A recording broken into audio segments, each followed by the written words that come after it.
आज जो है हम इस फॉर्मूले को प्रूव करेंगे। तो ये जो है फॉर्मूला 12 के लिए तो सिर्फ फॉर्मूले की तरह यूज करते हैं, बट बीएससी वाले स्टूडेंट के लिए ये जो है हमारा कभी कभी प्रूफ करने के लिए आ जाता है। तो देखिए किस तरीके से ये प्रूफ होगा। सबसे पहले हम लेट कर लेंगे कि F x equal to E के पावर एक्स, अगर हम इसी में एक कांस्टेंट नंबर एफ के साथ लें तो वो हमारा क्या बन जाएगा, F and F x plus H equal to E के पावर यक्स प्लस एच। ये हमारा इस तरीके से बनकर आएगा। और हम जानते हैं कि यफ डैश एक्स निकालने के लिए हमारे पास जो फॉर्मूला होता है वो होता है limit H tends to zero f x plus h minus f x upon में एच। ये फॉर्मूला हमारे पास होता है। अब जो है जिसकी जो वैल्यू दी गई है उसको ला के यहाँ पे रखते हैं, उसके बाद जो है देखते हैं क्या था। तो f x equal to limit H tends to zero f x plus h की वैल्यू क्या है भाई, ई के power x plus h minus f x की वैल्यू कितनी है, ई के पावर यक्स अपॉन में एच। ये है हमारा। अब जो है इसको अगर और सॉल्व करेंगे तो देखिए क्या होगा। इस वाले टर्म को अलग अलग कर सकते हैं, तो इसको अलग अलग कर देंगे। जब इसको अलग अलग करेंगे तो देखिए क्या रिजल्ट निकल कर आता है। जब अलग अलग करेंगे इसको तो हो जाएगा यफ डैश यक्स बराबर limit H tends to zero E के पावर एक्स मल्टीप्लाई में ई के पावर एच माइनस ई के पावर यक्स अपॉन में एच। इस तरीके से ये हमारा होगा।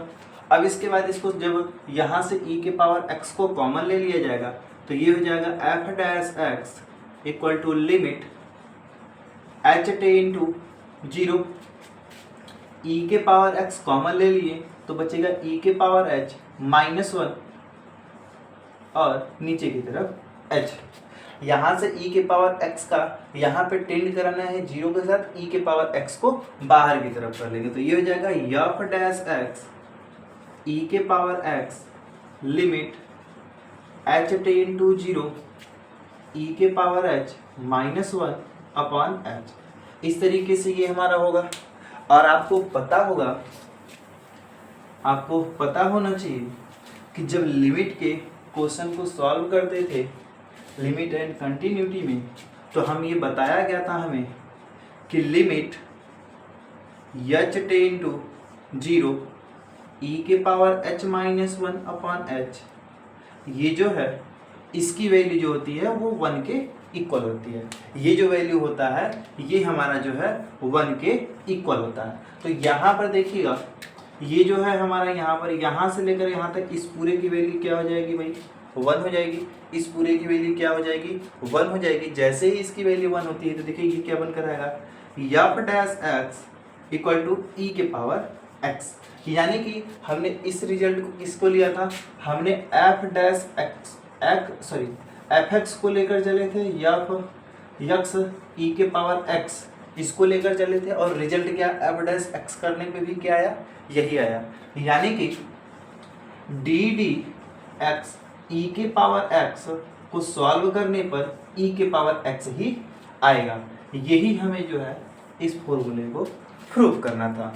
अगर इस पे एक एग्जांपल देखें, इसका अगर एक एग्जांपल देखा जाए तो एग्जांपल तो इसके लिए आसान है।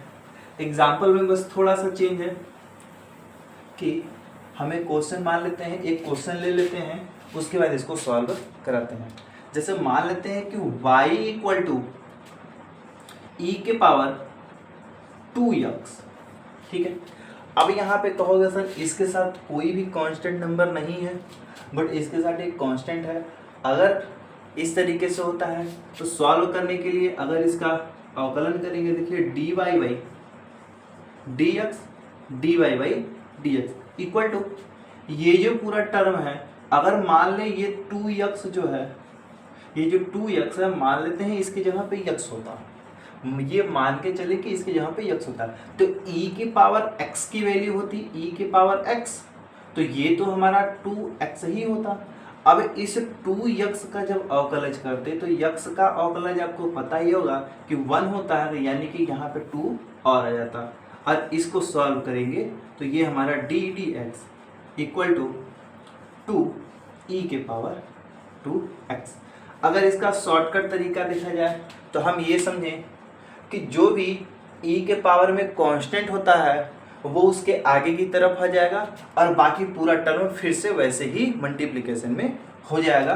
ये आपका एक शॉर्ट तरीका है। अगर मान लीजिए e के पावर में कहीं भी अगर कांस्टेंट है तब, जैसे p plus Q plus Z इस तरीके से दे दिया और यहाँ पे x दिया है, तो ये सारा टर्म जो है ये आगे की तरफ कांस्टेंट बनकर आएगा और ये जो है बाकी वैसे ही फिर से आ जाएगा। तो इस तरीके से कोई भी नंबर क्वेश्चन देखिएगा इसका, अगर आगे इसके पावर में जो भी कांस्टेंट होगा उसको आगे की तरफ लिखिएगा, बाकी सब इसी तरीके से ये हमारा रहेगा।